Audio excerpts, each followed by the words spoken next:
खबरों के सिलसिले को आगे बढ़ाते हुए रुख करेंगे जेहलम का। हमारे नुमाइंदे डॉक्टर तसव्वुर हुसैन मिर्ज़ा की रिपोर्ट के मुताबिक नौजवान नस्ल में खेलों का शऊर उजागर करने के लिए जेहलम के नवाही इलाका मोनन में नूर दाद एंड सन्स मेमोरियल 15 रोज़ा फ्लड लाइट फुटबॉल टूर्नामेंट का आगाज़ कर दिया गया। टूर्नामेंट की रंगारंग इफ्तिताही तकरीब का आगाज़ मोनन गांव के फुटबॉल ग्राउंड किया गया। इफ्तिताही तकरीब में आतिशबाजी का मुजाहरा किया गया, कौमी परचम लहराया गया, कौमी तराना लगाया गया। पहले दिन 6 टीमों के दरमियान मैच खेला गया। मैच देखने के लिए शायकीन की बड़ी तादाद ग्राउंड में उमड़ आई। नूर दाद एंड सन्स की जानिब से नौजवानों में खेलों का शऊर उजागर करने के लिए मोनन गांव में flood light memorial football tournament का आगाज़ कर दिया गया। इफ्तिताही तकरीब के आगाज़ पर पाकिस्तान का परचम लहराया गया, आतिशबाजी का मुजाहरा किया गया, कौमी तराने के साथ दोनों टीमें ग्राउंड में उतरी और उनके दरमियान मैच खेला गया।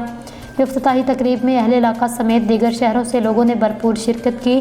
टूर्नामेंट इंतजामिया ने इफ्तिताही तकरीब में समा बांध दिया। बेहतरीन आतिशबाजी का मुजाहरा किया गया।